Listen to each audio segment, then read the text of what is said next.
What location would you pick? Would you pick a park unit because there's basically a little strip to park running through, or would you pick on the pool because they're normally the ones that would you want? What would you want to be? I'd probably pick the pool, mainly. Probably. Close to the amenities. Close to the amenities, good location. It's going to keep the price as well. Yeah. That's where most people are always coming in, especially on inquiry, saying, I've got this budget, but it needs to be by the pool. Yeah. That was the first thing. So for me, that's where I'd personally go for. Yeah. Obviously, but the sellers know that. So their prices are... And you? Where would you be? I think I'd go park over pool. Yeah. Depending if I was living in it or Greenbelt, investing. Greenbelt. Greenbelt, yeah. Price might be a little bit lower. Yeah. Premium's still going to be significant, and you've not got the noise from the pool if it's for your own use. Yeah, potential. That's So, good shout. Hello. Look into my eyes. Anything you need, come to us.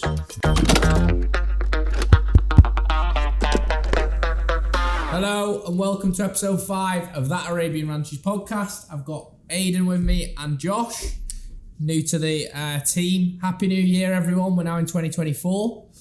Josh, do you want to start by introducing yourself? Yeah, so I'm Josh. I've come from a large company in Dubai, and I've just moved this new year, wanted a fresh start. Obviously, this company looks much better for me personally. Yeah. Obviously, the way it looks about, they can work a lot closer exclusively to sellers and buyers, and it just seems a lot more better for me. Yeah, good. You know quite a few people here already anyway, so you're settled in. Aidan, how are you, mate? You good? Yeah, sounds. Had a nice trip for Christmas. Of course. A few weeks off, reset. Yeah. But just eager to get back to it. So first day back today, you went home, didn't you? You'd go back to the UK. Yeah, back to the UK. Went on holiday for New Year as well, so it was nice. Just need that reset sometimes, don't you? Yeah. How was the UK? All right. Cold. Still the same. Nothing changes. Everyone's still in the same pub. Depressing. Yeah. Take you. Go on. Right. So we'll get to it. Let's not mess about with Aidan talking. I just wanted to speak about the new team members. So we're building a team really now. We've obviously got Josh come in. We've got Abu who started at the start of this year as well. So we've now got 8 people in the Ranches team, given the fact that last year, when we did our first podcast at this time last year, we were at 2 people. We've now got 8. So we've grown. You know, in the last year, it's been good. We've got people doing both Ranches 1, all 3, Ranches 1, 2 and 3. So in terms of areas now, we're fairly covered. We're growing and we still are. So if there's anyone out there looking to join the team, by all means, get in touch. I'm probably going to try to get a couple more people on the podcast in the future, just so we can kind of get a little bit of different faces and everyone can meet the team then that way. But the main reason why we wanted to do it today, Josh is going to be covering Arabian Ranches 3, aren't you? Yeah. You've done that for a few months now, haven't you? Yeah, I dabbled into it for a few months. So I just feel like it's obviously an upcoming community with it's EMOR, great community, as you know. So yeah, it's going to be dabbling into that. Nice. And we've obviously got Aidan who specialises in Arabian Ranches 3 anyway. I'm doing a little bit myself. So this is really an Arabian Ranches 3 podcast. And we're talking mainly today about Ruba. Big handover at the end of this month. We're all excited about that. Exciting times. Yeah. Finally getting there. So where are we up to with the handover? What's the latest? What's the situation? Yeah, so obviously with Ruba, 31st of Jan, starting the handovers. We've already signed a few mortgage deals, so we're just waiting to get in for the valuations. Yeah. But Ruba's obviously a large cluster, so 400 units there. Yeah. And I guess the main thing is people are looking to sell or rent. Yeah. Or potentially live there. So yeah. And what's going to be, I mean, I know, but we're asking really for the public, what's going to be different between Ruba that's going to be handing over and what's already we've seen so far in Spring, Joy and Sun? What's the difference now? So obviously the difference between Ruba is probably going to find the quality might be a little bit better, the finishing. Yeah. Like I said, that Ruba's probably not as nice as probably Bliss is going to be, and it's not, it's a bit smaller townhouses. But again, obviously it's just opening up to a lot of mortgage buyers now. So we're getting a lot more clients coming in, attraction, people coming in asking for Ruba, where you're looking at Bliss and the other ones, it's still that far away where it's a bit up in the air. People are saying it's crazy figures. Only, so it's just narrowing that clientele down a little bit, isn't it? So what do you think the main difference is? What are you noticing the most with the community? Mainly the layout. Yeah. 4-bedroom layout's so much better. Really good. Really good, honestly. Like, I know we can't physically get in there, but from what we've saw, few Seen a videos video. finding Yeah, around. there's a few, I don't know how they're getting in. I think there's been a bit of breaking and entering, to be honest, maybe. Yeah, There well, we go. it's a But I job. think so. The main thing that we want you guys to know is the staircase now. If you've been in a Joy Spring or Son, the staircase has moved into the living room, and the kitchen is probably more separated in terms of the living room space. Yes, yeah. So a where U-shape. we used to go into the properties in Joy Spring and Son, you've probably both had it on viewings. The one complaint sometimes was the living space was tight and they didn't really know how it was going to work. So I think that is going to flow a lot better in Ruba, which is going to be a good thing. But it's reflected on price. Where's the prices at the moment? I know you've been calling out this week on stock and things like that. Yeah, I've done a big call out this past week on Ruba. Obviously, the market price, looking at it going for a 3-bed, like 2.4, 2.5 max. But when I've been calling out, obviously because the sellers are knowing that the handover's coming, so they're saying, I want 2.7, 2.6 net. And it depends on the location. Obviously, prime locations around the pool, all that sort of stuff, you possibly might be hitting that. The only downside I thought personally is that obviously because they know handover's coming, they're looking at obviously them prices, thinking, I'll be able to get the higher price. You've also got more mortgage buyers, but you also have the downside to it of if the quality isn't as good as expected when you're there, so people walking into the property, What they've bought, it might be little snagging areas or still things being built around it, so you get the dust coming over or whatever. That might get the price to go lower again. That's the only downside that I've seen of the price keep going up and up and up. But I think it's important to say as well, we're now going to have 4 communities handed over at the end of this month.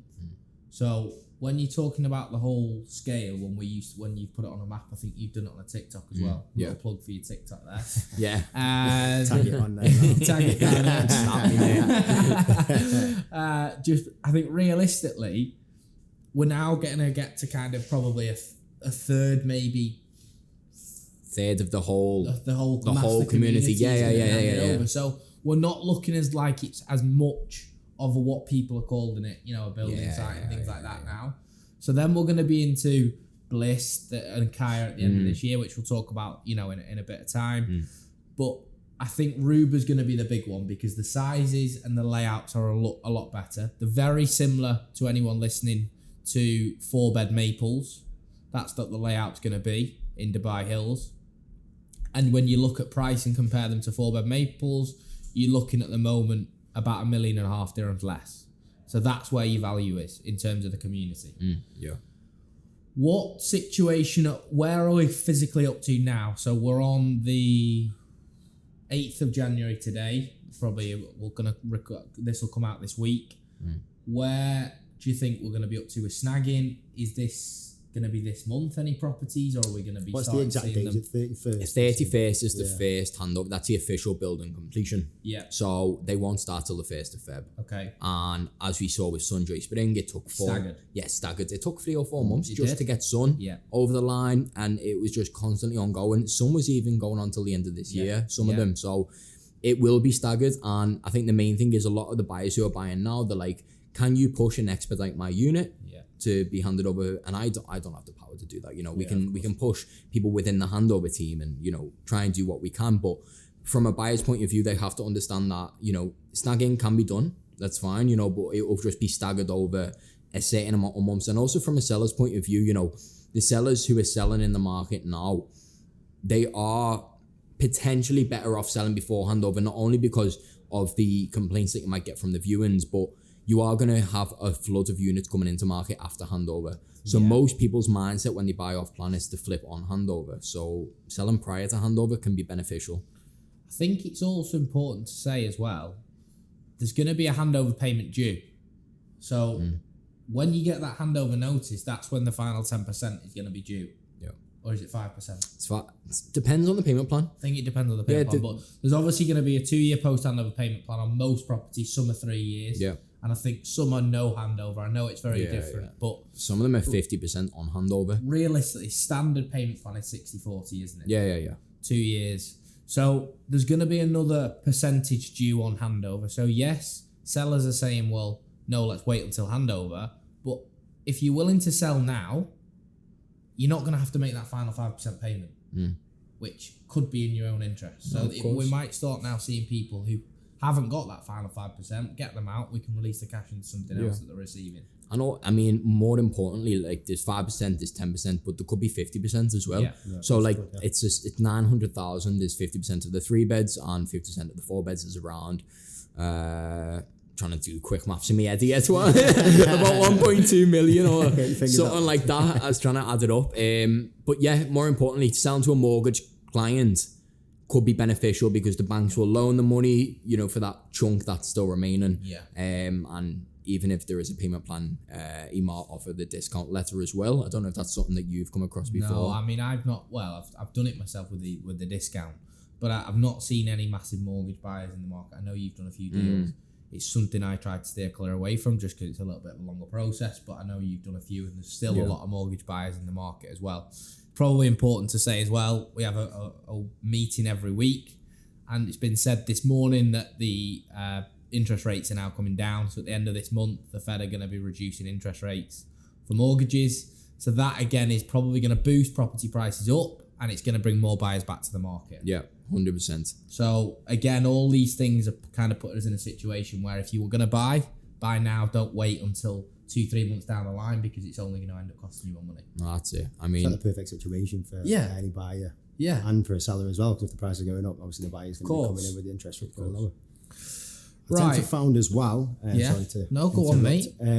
With the sellers, most of them are trying to say that they're looking to rent at the moment. Yeah. But I was doing the price comparisons to different areas and the ROIs, what they'll be getting, and they're not probably going to be making as much money as if they're invested in something else.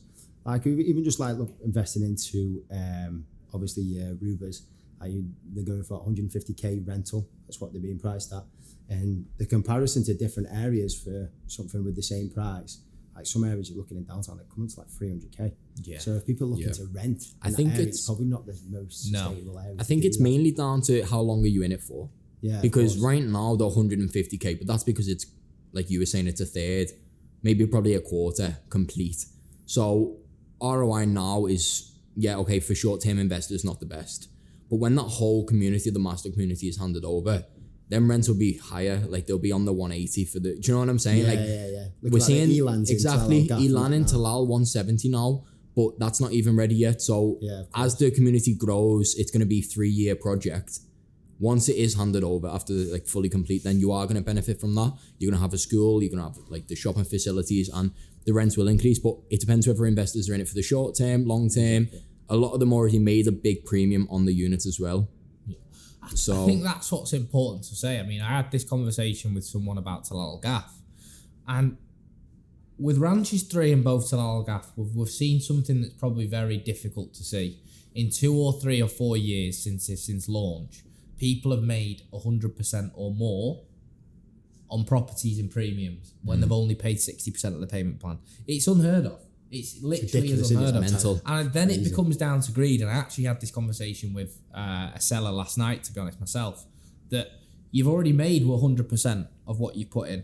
Monetary wise, now you've made 100%. Are you going to wait and risk the market slowing down, which it potentially might? Who knows? We don't know where it's going to be at the end of the year or maybe next year.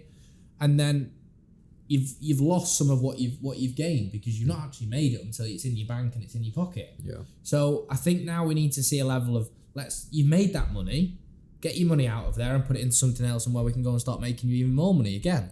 And that's the conversation I'm having now with people. There's no point staying in properties till you've made stupid amounts of money where the liquid could become risky. Yeah, true. I mean, you can't time anything, can you? That's the hardest thing about it. Don't know what's going to happen either. Most of these people probably wouldn't have dreamed of making 100% ROI back in 2019 when they bought it. No. I don't think they understand how much money they've actually made until it actually enters the bank account. No, and I think that's the way you've got to try and put it across to people as this is the amount of cash you're going to receive in a check on the day on transfer, and that's what you're going to be able to go and do with. Because as soon as you do that, it opens up some avenues. I think Ruber's peaking now as well. Like its highest point it'll possibly be. I mean, it is more expensive from what we're seeing now. It's already more expensive than Joy and Spring and Sun. It is, isn't it? Yeah, of course. I know we've both sold some park units in the community, and they are more expensive. But the standard units, run of the mill, are more expensive. Yeah, across the board they are. And yes, the larger the layouts might be better, but we used to have a lot of people asking us for Joy, Spring, Sun. We've now got the demand has gone to Ruba. Exactly. Because people are thinking, well, I'd rather have a brand new house myself. Yeah. Move straight in. I mean, have you had any inquiries recently for Joy? That'd be interesting to know. No. I've had inquiries, but the inquiries are what they're saying is prices of Ruba. So then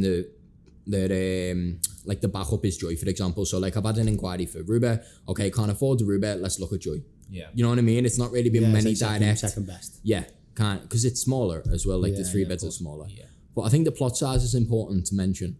Yeah. Plot size in Ruba are much better. Yeah. Where would you've both seen the master plan. If you had, say, 3.5 million for a 4-bedroom, which we could get now pretty much anywhere, couldn't we? Yeah. What location would you pick? Would you pick a park unit because there's basically a little strips of park running through, or would you pick on the pool because they're normally the ones that you want? What would you want to be? I'd probably pick the pool, mainly.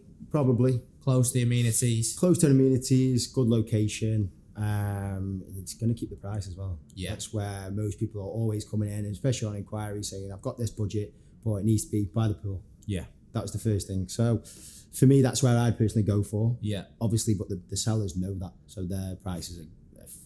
You've got a 3-bed, haven't you? I do. What's the price of that one? That one, he's after 3.7. Okay. That's a 3-bed, 2.7. 2.7. Yeah, 2.7 he's after. Give or take. Yeah. But he's after 2.7, which with the location, I don't think you're going to find a better unit. No, location's unbelievable. It is really good. And you, where would you be? I think I'd go park over pool. Yeah. Depending if I was living in it or investing. Greenbelt, yeah. Price might be a little bit lower. Yeah. Premium's still going to be significant, and you've not got the noise from the pool if it's for your own use. Yeah, potential. That's good shout. Right, so anyone with Ruba, that would be buyers or sellers, or even if you're looking to rent, we've got the rental team on it now as well. So get in touch with us, and we'll direct you to the right people, and we'll probably give you best advice as to what to do next, and then we'll try and look to even educate you on what will be the best decision going forward, if whatever it is for your circumstances. So get in touch if you are looking to rent or sell. Kaya and Bliss to hand over this year as well. That's the next thing. I mean, I know myself, I've had quite a lot of demand coming for Kaya. There's 3, 4 and 5 bedrooms in Kaya. I think they'll be amazing once they're finished. Standalone villas are going to be unreal. I think they're going to change the community, like as in a higher caliber of clientele. So you're going to have this situation where I did a video on TikTok, actually. Tag it again. Fed up of seeing his face every night, to be honest. So, I did the video just based on when Kaya does hand over, it's going to change the view of the community. When these larger villas come, it's like Dubai Hills. You had your Maples, you had your Sidras, but then you had your standalones, you know what I mean? Higher clientele, prices will shoot up.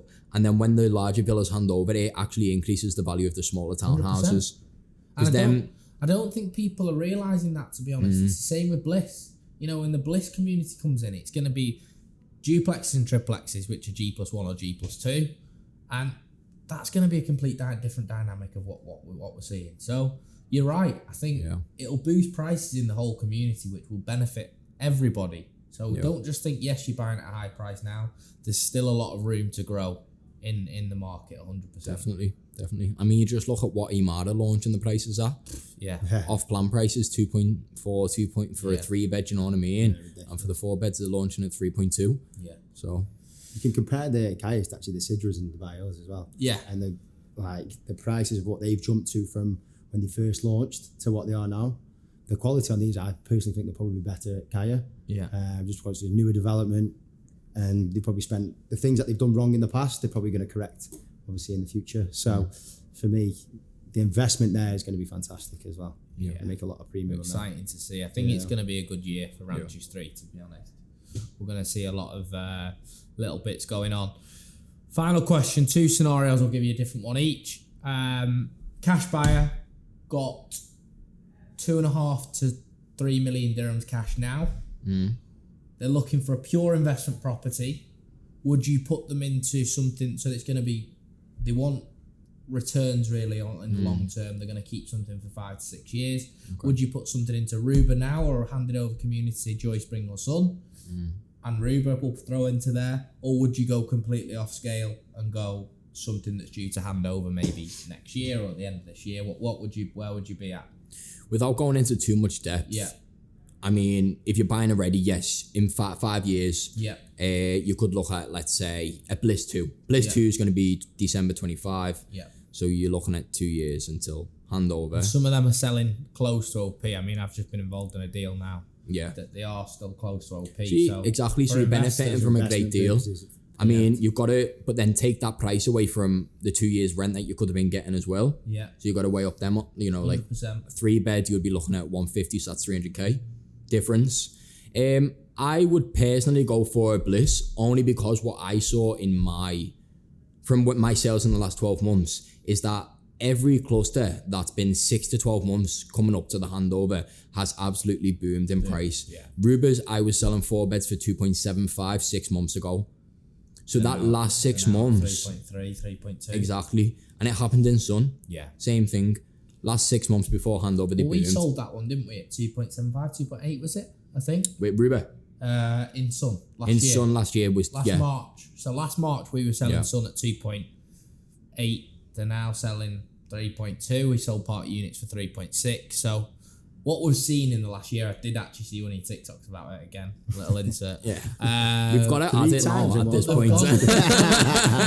He's just a TikTok famous, that's all it is. I'll be but on they've YouTube gone up soon. 100, they've gone up about $1 million dirhams in a year. Yeah. In some areas. Exactly. I mean, yes, there's some sold that weren't part units, but I think that's the thing. So there's still a lot of growth. People have made a lot of money, but there's still a lot more money to be made. So that's the main thing. And for you, Josh, I know we've not seen inside Aruba yet, but what sort of people are you thinking about Aruba? Are we thinking families? Are we thinking definitely. couples? I think it'll be maybe small families Yeah. coming in because the sizings are obviously amazing compared to obviously Spring and all and those communities. You'll tend to find that you probably get a lot of smaller families come in. Yeah. Maybe a couple with a small child or that type of family. The plots are good for pets as well. Yeah, There's a lot of green space and things like that. So Yeah. that's important. I think it's probably more aimed at families. Yeah, 100%. Realistically. Obviously, you're getting towards the point where you're probably all looking at end users coming in to buy Aruba now rather than investors because, like I said, it's probably touching its peak at the moment. But yeah, I just can't wait to see the quality of finishing, to be honest. I can't wait to get in there and actually have a proper Well, look at we're it. waiting for the day that we're going to get in there legally. We're not going to break any rules. Legally. Not yet. Not yet. Let's see. We'll probably see Josh with a balaclava on. How did you know? But no, that's enough for today. I think we've covered everything we really needed to. Yeah. I think the main focus today, as you can see, it's pretty heavy on Ruba. Get in touch for anything Ruba, if it's rentals, if it's sales, if it's they're looking to buy one, get in touch. We can now mortgage them as well. So our mortgage advisor can help you out with that. And we'll go from there. But next time we'll probably get a couple more members of the team in on the other areas of ranches, and we'll go from there. We'll hopefully have an update for you. So thank you for that. Perfect. Thank you. Cool. Perfect. Thank you. Yeah, cheers, guys.